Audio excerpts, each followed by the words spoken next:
नमस्कार साथियों, मैं राकेश राजभर पुनः एक बार आपका स्वागत करता हूं मिशन स्वर्णिम भारत चैनल पर। गंगा नदी मनुवादियों का व्यवसाय आज का ये मेरा विषय है। ये पुस्तक है अज्ञान लोक, जिसके लेखक एम.वी. राजभर, जो मूल रूप से आजमगढ़ उत्तर प्रदेश के हैं, लेकिन उनका कर्म भूमि मुंबई है। उन्होंने एक पुस्तक प्रकाशित कराया जिसका नाम उन्होंने रखा अज्ञान लोक। अज्ञान लोक मतलब ऐसा लोक जहाँ अज्ञानता है। तो उसी में उन्होंने एक चैप्टर रखा कि गंगा नदी मनुवादियों का व्यवसाय। तो आज हम इसी विषय पे आप सबों के समक्ष बात करेंगे। तो सबसे पहले जो उसका धार्मिक मान्यता है कि किस प्रकार से गंगा नदी पृथ्वी पे आई, उसका थोड़ा सा हम जिक्र कर लेते हैं। उसके बाद हम आपको बताते हैं कि कैसे पाखंड की बढ़ावा गंगा के नाम पे किया जाता है, कैसे व्यवसाय किया जाता है बड़े स्तर पे गंगा के नाम पर। तो एक मान्यता के अनुसार, पुराणों के अनुसार कहा जाता है कि गंगा जो है, एक राजा सगर थे जिनके 60,000 पुत्र थे। तो राजा सगर के पुत्र 60,000 जो पुत्र हैं वो किसी ऋषि के श्राप से जलकर भस्म हो गए। तो उनकी अस्थियां जो थी बहाने के लिए किसी नदी की आवश्यकता पड़ी। तो उस नदी को लाने के लिए भागीरथ ने तपस्या किया। भागीरथ राजा सगर के वंशज थे। तो उन्होंने तपस्या किया और उस तपस्या से प्रसन्न होकर ब्रह्मा ने अपने कमंडल से गंगा को निकाल कर दिया। तो गंगा जब वहाँ से चली तो इतना वेग था उसका, इतना मतलब स्पीड से चलती कि उसको कंट्रोल कौन कर पाता।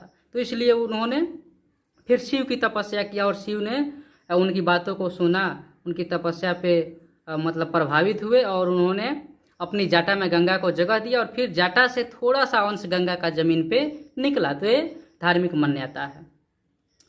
तो अगर गंगा को भागीरथ ने तपस्या करके पृथ्वी पे लाया, तो गंगा से पहले जो नदियाँ थी, क्या वो तपस्या करने से ही आती थी? क्या वो भी ब्रह्मा के कमंडल से ही आती थी? दुनिया की सबसे बड़ी नदी है नील नदी, ताकि वो किस तपस्या से, किस देवता के देने से पृथ्वी पे आई? ये तमाम विषय हैं जो आपको सोचने की ज़रूरत है। लॉजिक का इस्तेमाल इस पे करने की आवश्यकता है। और उसके बाद गंगा के बारे में तमाम तरह के और भी प्रसंग लिखे गए। गंगा अवतरण हर पाठ्यक्रम में शामिल किया जाता है। गंगा से संबंधित तमाम तरह के बातें पढ़ाई जाती है, समझाई जाती है बच्चों को। तो इन सब चीज़ों पे हमें गौर करने की आवश्यकता है। मार्कंडेय पुराण के अध्याय 8 में लिखा गया है कि गंगा किनारे राजा हरिश्चंद्र जब डोम के घर बिके थे तो वहाँ लाश जलाने का काम करते थे, यानी कि वहाँ शव जलाते थे, लाशें वहाँ फूंकते थे किया। और राजा हरिश्चंद्र जिस वंश में थे, उस वंश का, इक्ष्वाकु वंश का एक सूची है, पुराणों में ही है। और पुराणों में एक सूची जो जारी किया गया है धर्मशास्त्रों में या धर्म के जानकारों द्वारा, उसमें राजा हरिश्चंद्र 27 नंबर पे हैं और भागीरथ जो है, जिन्होंने तपस्या करके गंगा को जमीन पे लाया, वो 40 नंबर पर है।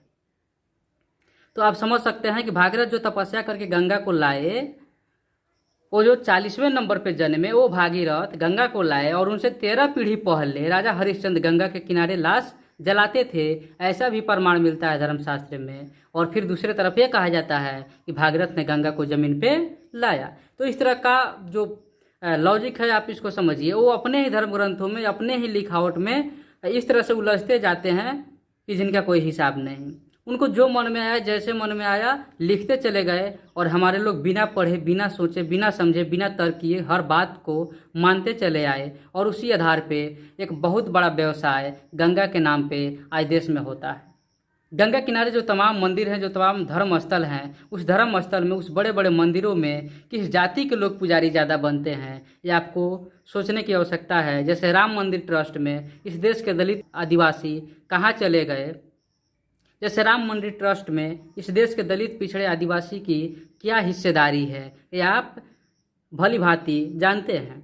लेकिन लड़ने के लिए, राम मंदिर के लिए सबसे आगे यही समाज रहा है। उसी तरह बड़े स्तर के जितने भी मंदिर हैं, वहाँ ये पुजारी के रूप में नहीं है। जहाँ व्यवसाय करोड़ों में होते हैं, जहाँ करोड़ों अरबों के टर्नओवर हैं साल भर में, महीना में, वहाँ ये शामिल नहीं है। तो गंगा के नाम पे जो बड़े बड़े व्यवसाय होते हैं, बड़े बड़े मंदिरें स्थापित हैं उस क्षेत्र में, वहाँ से कौन ज़्यादा इनकम करता है, ये हमारे लोगों को सोचने की ज़रूरत है। वहाँ जो व्यवसाय है उस व्यवसाय में हमारे लोग कितने हैं, तमाम तरह की दुकानें हैं, तमाम तरह के जो परिवहन विभाग है या किसी अन्य माध्यम से जो इनकम होती है उसमें हमारे लोग कितने हैं। हमारे स्वाभाविक है कि दलित पिछड़ा आदिवासी इस देश के गरीब समाज है, व्यवसाय से ज़्यादा नहीं जुड़ा है, मंदिरों में पुजारी ज़्यादा नहीं है, बड़े बड़े उसके पास उद्योग धंधे नहीं हैं, और बड़े बड़े जो है परिवहन विभाग में उसके पास गाड़ियाँ नहीं है। तो उस सिस्टम से गंगा के नाम पे जो व्यवसाय हो रहा है उससे इनकम कौन कर रहा है और उसको बढ़ावा कौन दे रहा है, दान दक्षिणा देने वालों में हमारे लोग हैं और उससे इनकम करने वाले कौन लोग हैं, ये जाहिर सी बात है कि आप समझ गए होंगे।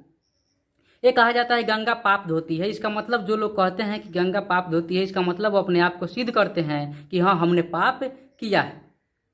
और एक कहानी हम आपको बता दें कि एक दोस्त था दलित का स्वर्ण, तो उस स्वर्ण दोस्त ने गंगा गया। तो एक जो स्वर्ण दोस्त था दलित का, उसने गंगा का यात्रा किया और वहाँ से क्या किया कि दुर्भाग्य से या मिस्टेक से एक दलित साथी से बोतल मांगा और उसमें गंगा जल भर के अपने घर लाया। तो उसकी पत्नी ने पूछी कि ये बोतल तो आप लेकर नहीं गए थे, तो किसके बोतल में लाए? बोले कि अरे एक दोस्त है उसी के बोतल से हमें जल लाए हैं। बोले, पत्नी बोली कि क्या नाम है उसका, वो नाम बताया। तो भड़क गई, अरे दलित के बोतल में आप जल लेकर आ गए, ये कैसे हो सकता है, आपने जल को अशुद्ध कर दिया।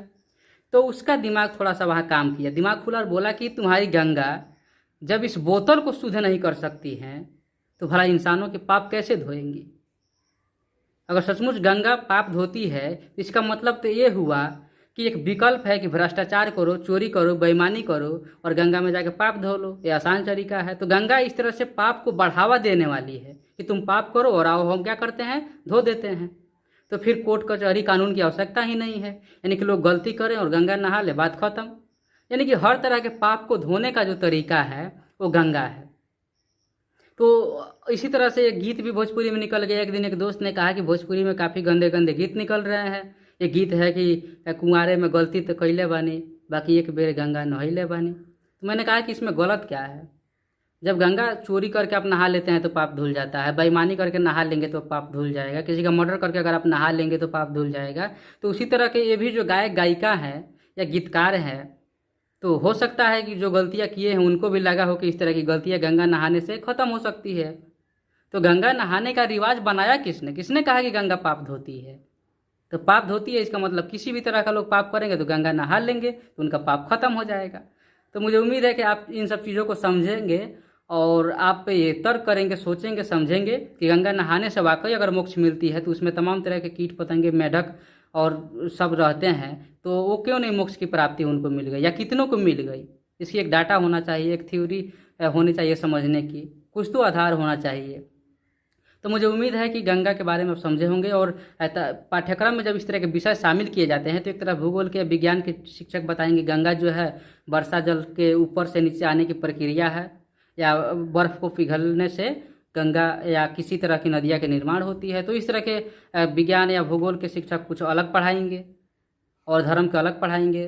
तो इस तरह से अधकाचड़ा किया जा रहा है बच्चों के माइंड, उसको ब्रेन वॉश किया जा रहा है। और वो किसको सही माने, विज्ञान को सही माने या आस्था को सही माने या धार्मिक शिक्षा को सही माने या धर्म के आधार पर जो पाठ्यक्रम में तमाम तरह की इस तरह की कर्मकांड वाली बातें डाल दी जाती है उसको सही माने, काफ़ी कन्फ्यूजन का विषय होते जा रहा है। और इन सब चीज़ों पे अगर आप जागरूक हैं, शिक्षित हैं और तार्किक हैं तो आपको सोचने की आवश्यकता है, आपको जानने की आवश्यकता है और इन सब चीज़ों पर आपको विचार करने की आवश्यकता है। तो मुझे उम्मीद है कि आप इन सब चीज़ों को समझे होंगे। और गंगा के नाम पे तमाम तरह के व्यवसाय इस देश में सरकार के माध्यम से भी होते हैं। गंगा सफाई के नाम पे हज़ारों करोड़ों रुपया हर साल या 5 साल में दिए जाते हैं। कौन लोग उससे जेब भरते हैं अपना? अब तो नमामि गंगे एक आ गया है।